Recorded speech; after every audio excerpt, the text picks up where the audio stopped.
Your DC Studios headlines for today. It's been confirmed that James Gunn's animated series Creature Commandos will run around 20 to 20 minutes per episode. So it will have a runtime of 20 to 22 minutes per episode, apart from the season finale that will run for 25 minutes. Now, some people are going to be going, oh my God, that's too short. I don't know an animated series that runs longer than that. Maybe they do on Netflix, maybe they do on Amazon. I'm not sure, but I'm quite happy with that runtime and I think it's okay. So 20 to 22 minutes per episode. The finale will run for around 25 minutes. There's no way you could, the reason you wouldn't have a 30 to 60 minute animated series, per episode is because it's far too expensive. Animation, believe it or not, isn't as cheap as people may think. When people say, well, why don't we finish the Snyderverse off in animation? Too expensive. It's not as cheap as you think it is. Now, the second headline, which I think is bigger than the first, by the way, but I wanted to lead into it secondly, because I think it's very interesting. Peacemaker Series 2 will launch on Max in August of 2025. This is just 1 month after the release of James Gunn's written and directed Superman film that will be released in cinemas next summer. This is very, very interesting. So either they're sticking with this release date, or could it be that they could change the release date for Superman? We'll have to wait and see. But let's just say they stick to this release date. It's interesting. Look, it's clear the events of Superman, and I think Gunn is pretty much confirmed this as well, will connect to... I nearly did it. I had one take I had to stop of this video. I nearly said Suicide Squad instead of Peacemaker. So I think the events of Superman and Peacemaker are heavily connected. This is going to be an interconnected universe, of course. So it's a universe, is connected. So I think the events of Superman will play heavily into Peacemaker Season 2. We don't know if Peacemaker will be in the Superman movie. I doubt it, but who knows? It's the same universe. So it's very, very interesting. But we, of course, already have one kind of consistent factor, and that's Rick Flag Sr. He's going to first of all be in Creature Commandos, then he's going to be in Superman, and then he's going to be in Peacemaker 2.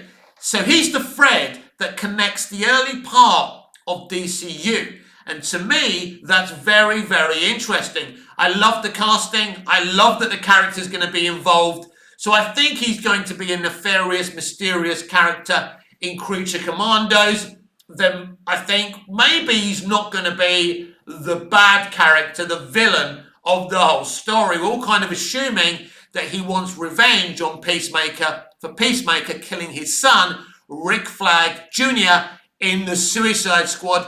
We'll have to see about that. So that's very interesting and exciting news that Peacemaker Season 2 releases on Max a month after the release of Superman. So it's all going to be heavily connected.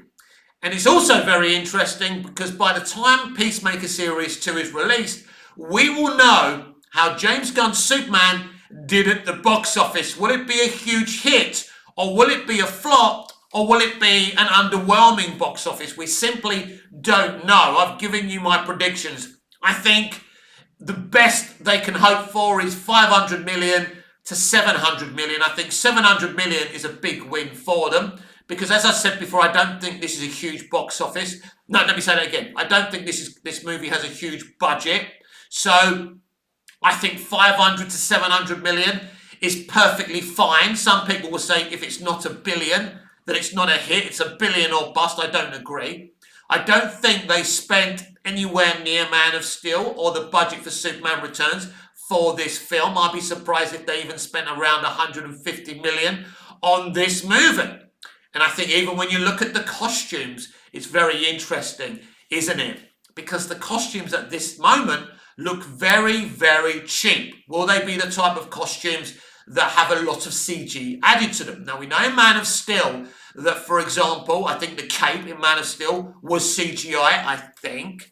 And then the outfits that the Kryptonian villains wore, totally CGI, and Jor-El's one as well, but you couldn't tell. It was so amazing.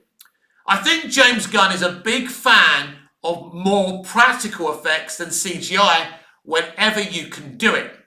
I'd be very surprised if the costumes have any CGI to them, and it could be that the way we see this Superman costume right now on location as we've seen it is the way it's going to be. It's a weird costume because sometimes I look at it and I think, you know what, it's all right, but then I go back to as I say, the original picture of him sitting there putting his boots on, I didn't mind the way the costume looked there. It didn't look baggy, it didn't look creased, it looked okay. I didn't have an issue with it there. By the way, it was a curious way to launch the costume, but it was also a kind of a spoilery tease. I think James was trying to tease the plot of the movie a little bit, so it wasn't just the reveal of the costume. Now, what we saw on location, it didn't look as good as it did in that picture, because that picture was meant for marketing. But what we saw on location isn't a finished kind of the way they want us to see it. So I think the way we saw it in the picture is the way it's going to look in the movie, and I'm fine with that. There could be narrative reasons why it looks so creased and a little bit baggy. It may not be Superman. It may be a clone. It may actually be the suit that Superman's going to wear. It's going to be very interesting what we get. People say, is the costume important? The costume is synonymous with Superman. And, you know, I think David Goyer, when he was speaking about the costume reveal for Man of Steel, said it was trending higher than the debt crisis at that time. That's how big and important it is. So the costume does work. Some people love the costume, some people don't. I think if we're being honest, and what I've seen online and on social media, more people have issues with the costume than don't. As I said yesterday, I'm excited for Creature Commandos. He's going to nail it. That's what James Gunn does so well, as I said yesterday. Peacemaker Season 2. He's going to nail it. It's going to be great. It's going to be the next great chapter of the DCU after Superman. I expect him to nail that. But what I don't know, what I do have concerns about, is his Superman movie and the way he executed that Superman movie. I have no idea. I'm not going to sit here and pretend that it's going to be great, because what's going to happen is, right, if it is a great movie and I love it and we all love it, you're going to be coming into me and going, you see, you said, you had concerns. Yes, and that's okay. I didn't tell you it was going to flop. I didn't tell you it was going to succeed, because I don't know, because I'm not Nostradamus. How many more times? I didn't tell you what the suit would actually end up looking like. I don't know if this is going to be a good film. I think you're better off a YouTuber or a content creator saying that to you rather than, saying things, blatantly lying to you for views and saying, oh yeah, it's going to be great. It's James Gunn. He knows what he's doing. I trust James Gunn. I don't trust anyone. I don't trust any creative. I mean, the only time I've ever trusted a creative recently was Zack Snyder when he was talking about the Snyder Cut. I believed him. I believed the movie was going to be great. I didn't think it was going to be as great as it damn well was. And Zack had no right to give us something as amazing as that. So it's a wait and see scenario there. Now, on a personal note, one of my inspirations for starting making content, doing YouTube, even doing Instagram or whatever, was Chris Wong-Svensson.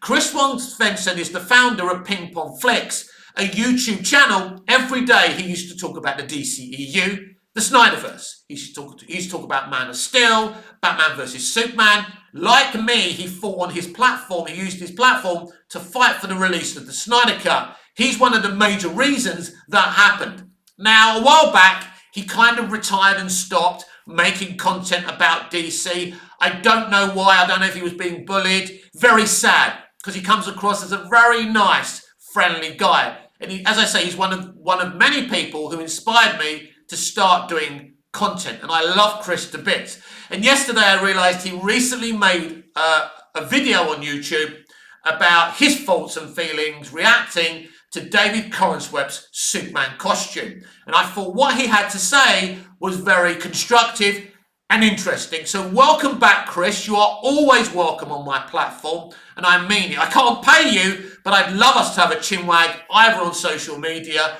or let's do a video together. Can't pay you, as I say, but it will be an honour to talk to you about DC, about entertainment, about movies, or any TV you want to. So someone go out there and say Mick would love to do a video with you, but he can't afford to pay you. I'll be back tomorrow.